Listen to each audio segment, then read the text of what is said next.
Good evening and welcome to Chasing the Facts. I'm Sam Chase, your host, and with us this evening we have two guests. We have Tricia Hiort. Did I pronounce that correctly? Oh boy, close enough. And Judy Burke. That's hard to mess that one up, okay? And Tricia and Judy perform, I guess, a somewhat unique service, but certainly a very, very valuable service to folks in our community and surrounding communities, the homeless community. And as I think most people are aware, there are several homeless encampments in Lowell, city of Lowell proper, and then surrounding towns. We have some homeless communities as well in Chelmsford. And what Tricia and Judy do, they spend the bulk of their time trying to make sure that these folks have enough to eat. And that includes preparing meals, getting donations, buying food, preparing meals for them, and actually delivering meals to these people where they may be temporarily residing. So I met Tricia and Judy on Lowell City Life and had a number of times where we've had very nice conversations. And I know I've learned an awful lot about this issue. And so I thought, well, it's time to get them here on my show, and maybe we can talk a little bit about it here and get some information out to the Chelmsford community. So ladies, welcome to the show. Glad to have you. Nice to be here. And maybe you could start off by just describing your organization. I know you don't have a formal organization per se, but how your organization is formed and how you go about doing your business, and maybe a little bit about what you do. So I'll turn it over to you. Well, we prepare meals, feed the homeless. We give them most of their necessities: underwear, socks, sweatpants, sweatshirts. Summertime we do t-shirts, shorts, socks, tents, tarps, whatever they need. If we can get it, they get it.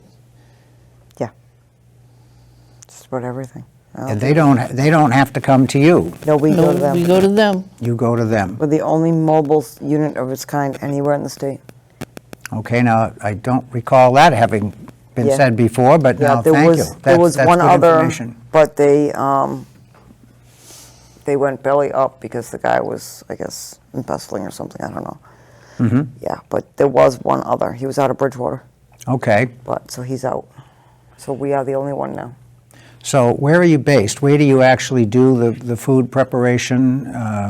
We're out of Calvary on Hastings Street in Lowell. That's Calvary the Church. Baptist Church? Yep. Okay. And they have good sized kitchen facilities and everything, and so that's Largest in Lowell. largest in Lowell. Yes. So they've opened up their kitchen so that you can do this. And how long has that been going on? 4 years. Fourth year. We're on our fourth year. So what gave you the idea to get started in this? Well, it's the story behind that. Well, that's what I want to hear. So we were leaving the Pheasant Lane Mall one day, and there's a gentleman panhandling, and she piped up and said, the mall's right there. You should just go get a job. And Oh, okay. and I kind of just Easier stopped. said than done, right? Yeah, and I kind of stopped for a minute, and I was like, "Wait, what? Okay." And I was puzzled because I didn't expect a comment like that. And I says to her, if you had a place, would you hire him?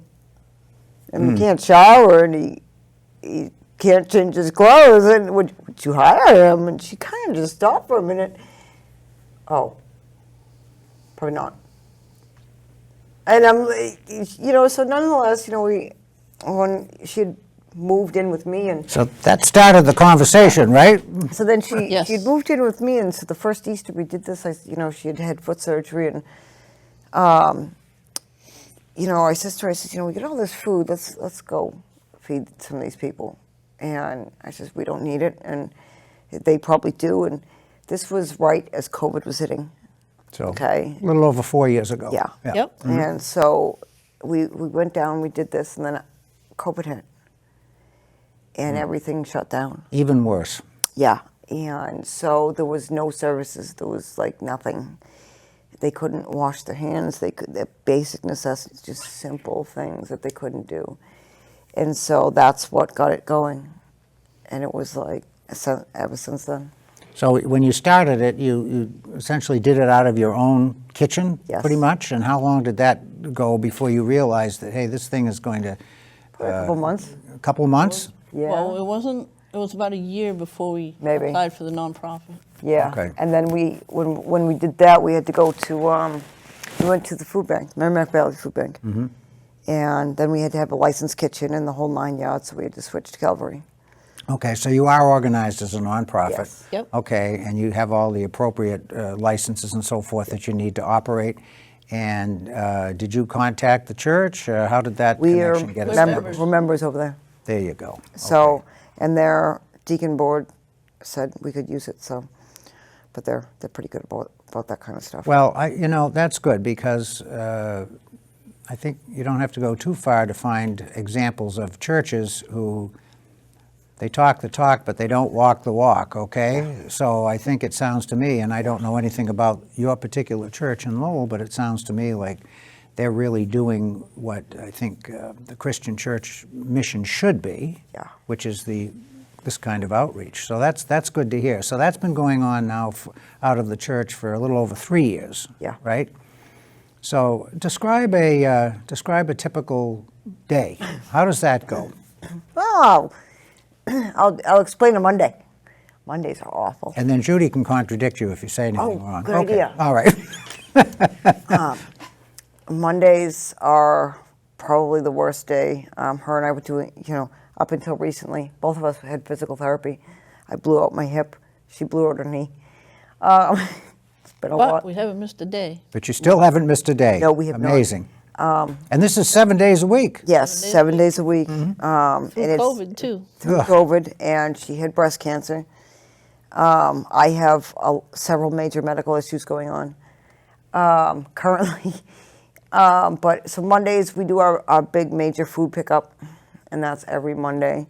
And so we go pick up that, and then we Now, have where to, do you go to get the we have to go to Merrimack Valley Food Bank, which Okay. is they moved, and I don't know if you've seen their new location. No. It's Where- absolutely gorgeous. Where is it? It's on Middlesex Street? yes. Behind AutoZone? Yeah, so This you is know where the big AutoZone. park You know is? where Alexander's used to be?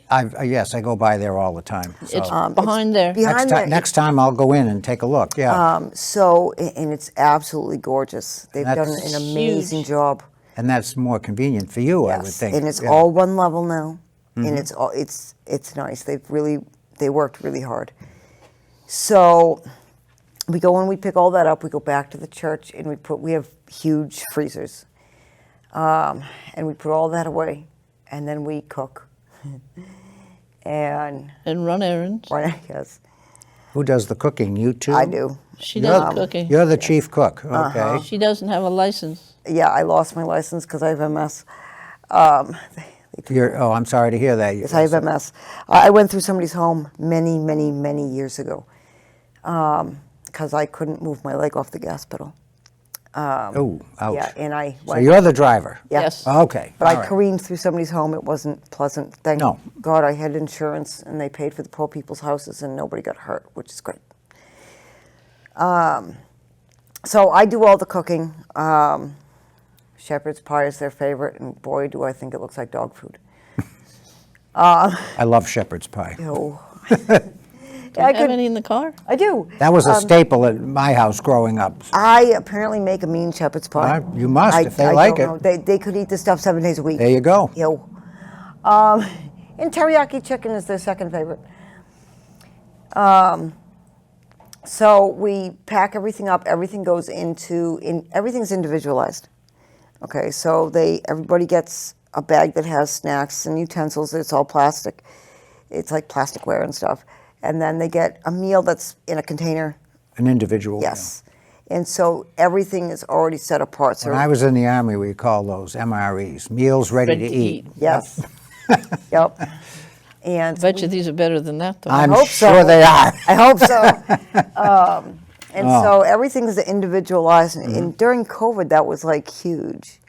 Okay, well, you know, when we're out doing stuff at night, one of the things that we've always noticed is all the trash that's coming out from like Elliot or whatever. And I'm not dogging them because I think they're working hard. And I think that they're trying. They're in the middle of ground zero, and I do think that they're trying, okay? There's trash cans everywhere up there. And somehow their trash ends up everywhere. But out of all of this, we've never seen any of our containers. I think we've seen like maybe 3. Really? Yes. And it's like, but our stuff gets thrown away. We have, But they're not reusable, they're disposable, Yep. right? Yep. Okay, so they would, so what you're saying gotta is throw it out. they take your stuff and they dispose of it properly? Yes. Right. We have rules, they know.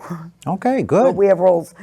If we catch them throwing something, it's automatic. We'll on them. Okay. And it's like we have rules. This is a society. We gotta live in a society, and it's like so we have these rules and we stand by them, and these folks respect those rules. Good. Or they don't get our food and they like our food. And it's like, all right. So, but we've seen like 3 containers, and so we see all this other trash, and that's always been important. And it's like, look, throw your stuff out. Don't be lazy. Get up and go across the street and throw the damn stuff out. You know, and that's kind of how it is. But, and then, so we're out. It takes us about 4 hours at night. Yeah. Okay, so you're doing 1 meal a day? Yes. Dinner. Okay, yeah. and it's dinner? Yeah. All right. So I'm going to guess that maybe some of these folks, that may be the only meal they get. Yeah. All right, so by the time you're getting there, they're probably pretty hungry, I would Yep. say.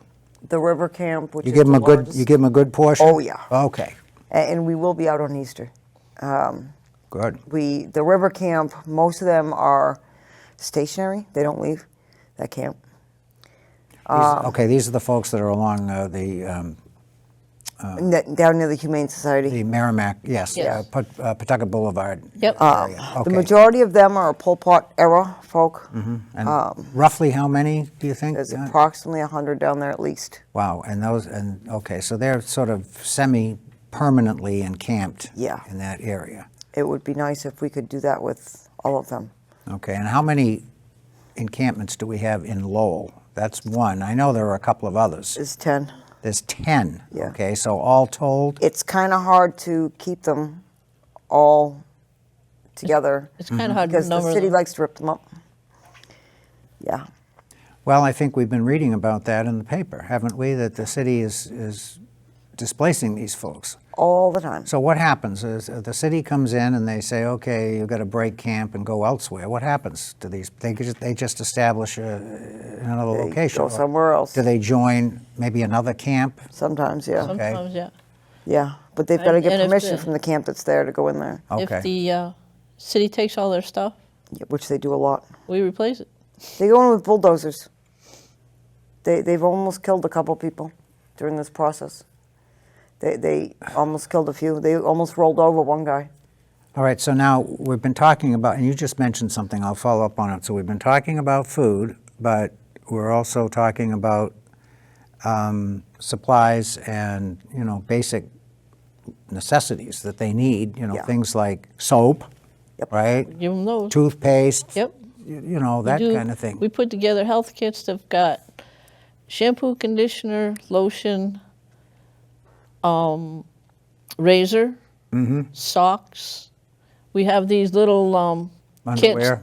Yep. Underwear. Yeah. We have these little kits that have it's like a lunch, a can of tuna fish and crackers, and we put one of those in there. It's those bumblebee kits. Yes, Yeah, they're actually pretty good.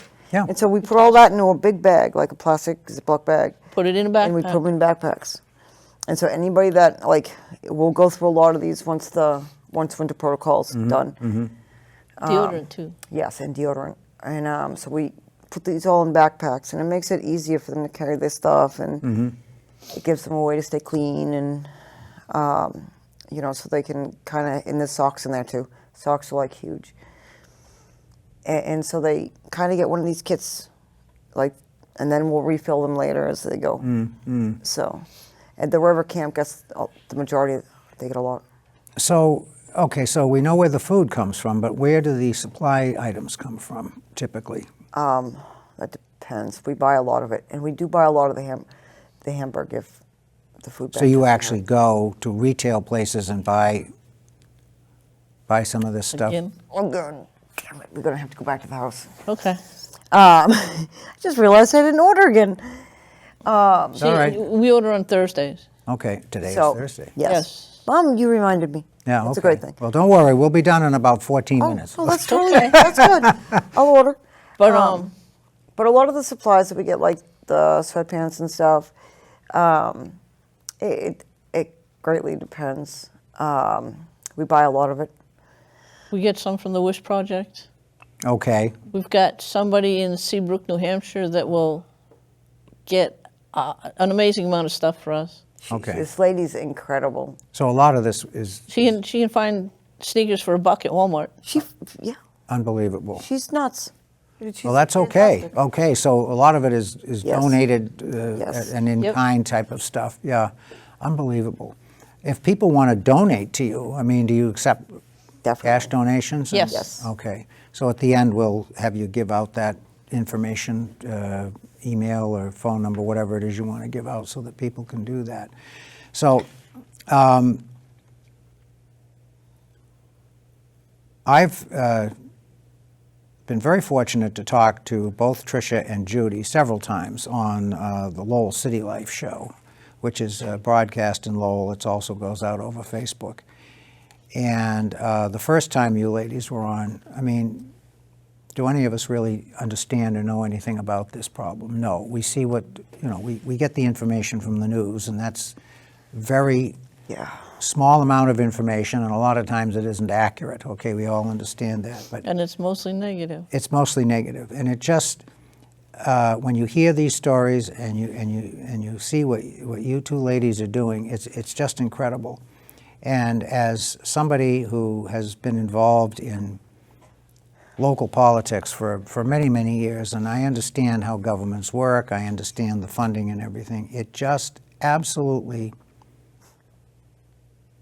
I don't know how to express it. I guess infuriate is the right word. It infuriates me, the amount of money that governments waste, okay? And I'm not talking, I mean, we can certainly pick on the federal government because they're the worst offenders. Yeah. But it's true at the state level, less so at the local level, but there are issues at the local level too, okay? And just to give the audience some perspective here,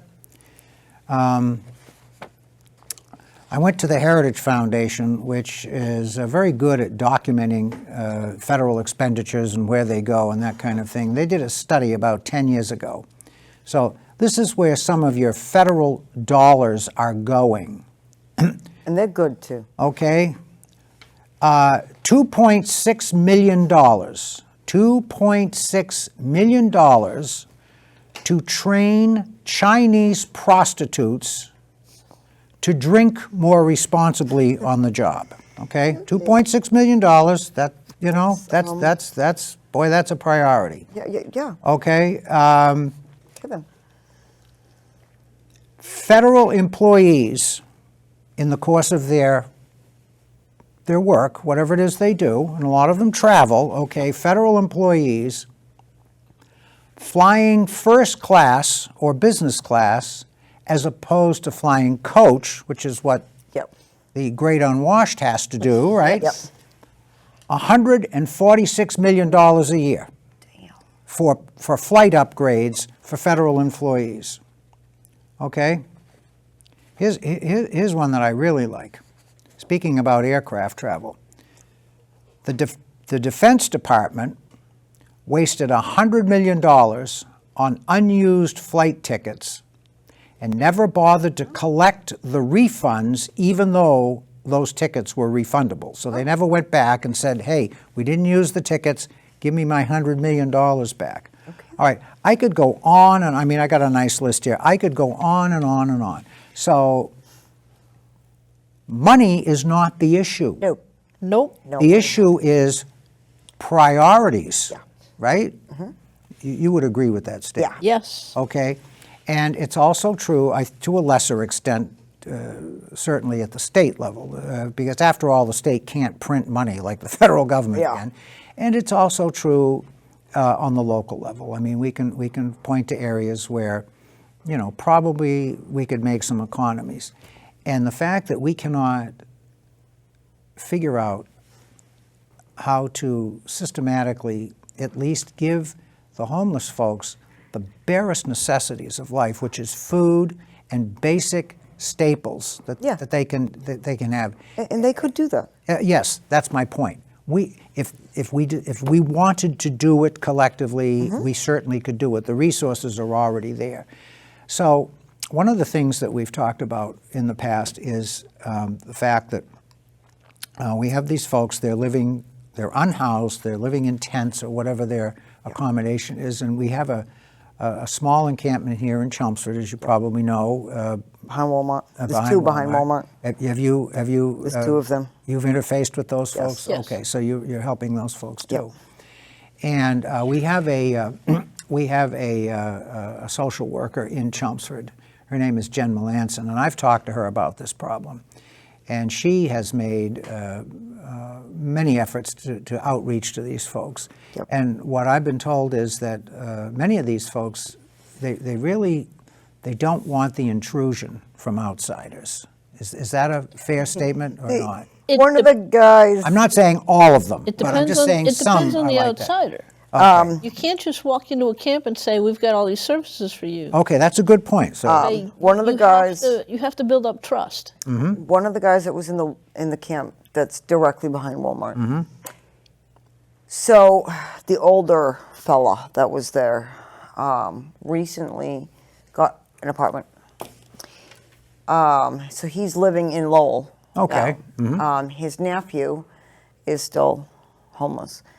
He waited 8 years for an apartment. That's after all the promises. And he was elderly, had a walker, the whole 9 yards. Ugh. That's after all the promises and all the, we'll get to you, we promise. Part of the issue is that they get promised so much and nothing happens. We got somebody else on this who's been there for a long time. Keith. Keith is another one. Yep, look, Caroline waited 15 years. Yeah. She's she an was in the hero. newspaper. okay. Caroline was a unique story. She was she's got an apartment now. Absolute doll. She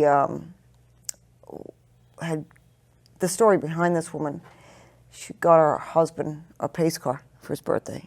It was a great car. Okay, it was his dream car. They got T-boned, and This is yeah. going back a few years. yes, Okay. they got T-boned. He went through the windshield with his sister. The sister was partially decapitated. He was completely decapitated, and this woman was in the back seat. And she lost it. And she's trying to put his head back on. And she ended up, she had a place, but she couldn't afford it without him, and she couldn't pay her rent, and she couldn't pay her bills, and she ended up homeless. 15 years later, she finally got an apartment. After 15 years of the promises and the hopes and the... And she's dealing with the city Yes. government. Yeah, Pretty much, and that's okay. what happens. And, all these promises that the city wants to make, or CTI, and look, CTI is a great organization, but they're only able to do what they can do, okay? And if without funding and without help, and we have currently have and this is like current, we have a 200,000 shortage of affordable shortage. housing. So we need 200,000 more units. Statewide. Yes. And we're investing money in everything else. But we're building those, and they will rent at 80% of area median income. Okay, these folks can't afford that. No. Nope, Okay. we've got people on the street working full time. Yeah, they can't afford And they that. They Can't can't afford a make it. place to live. Right. Now, I have an apartment, okay, I rent, and I have a first floor, 3-bedroom apartment in Lowell, and I'm lucky, I guess. It's $2,300 a month. And I guess that's lucky. That's You have a roommate too. yes. Okay, so that helps. And I guess, Right. that's a great price.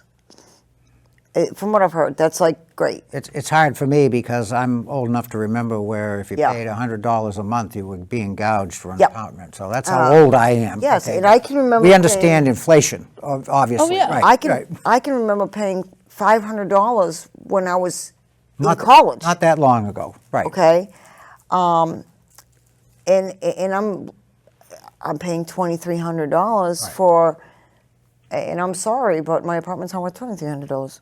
I'm grateful, I am, but at the same time, what if somebody couldn't?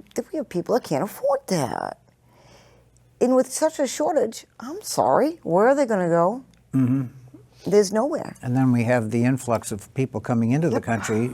It's not just the southern border, by the way. We have a smaller problem, but they come in from the north as well. Yep. And these people all have to have a place to live.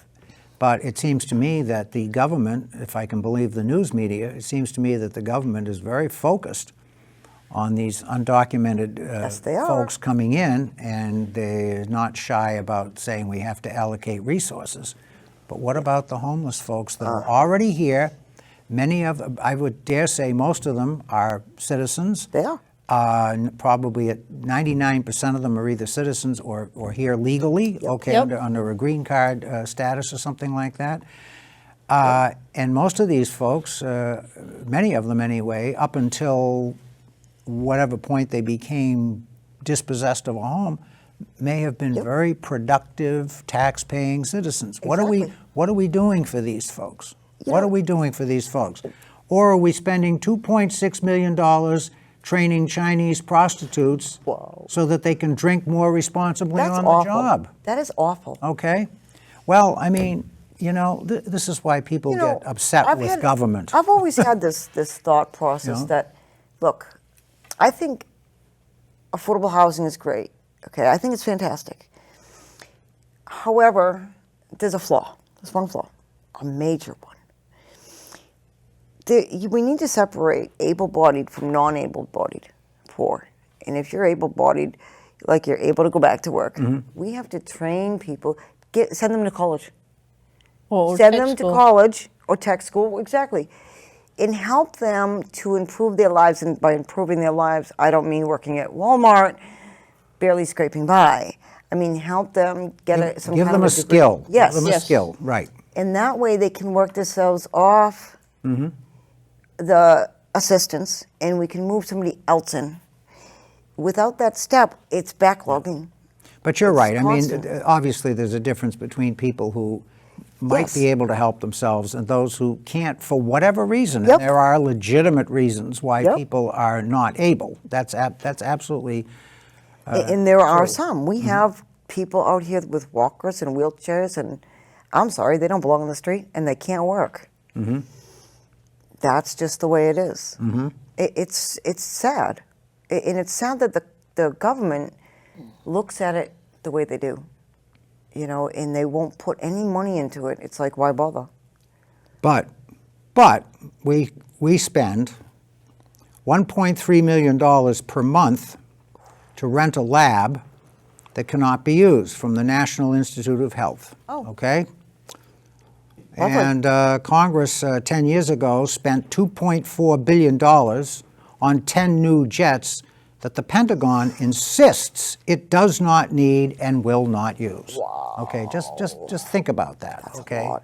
yeah, and so you know, really don't want to hear that we don't have the resources. we What do. we don't have is we don't have the will. We don't have sufficient compassion for our fellow human beings. Yeah. And is it too much to expect in a country as rich as the United States? The least we can do is make sure that nobody starves and nobody freezes to death in the wintertime. We haven't lost one person in 4 years. That's the least we can do.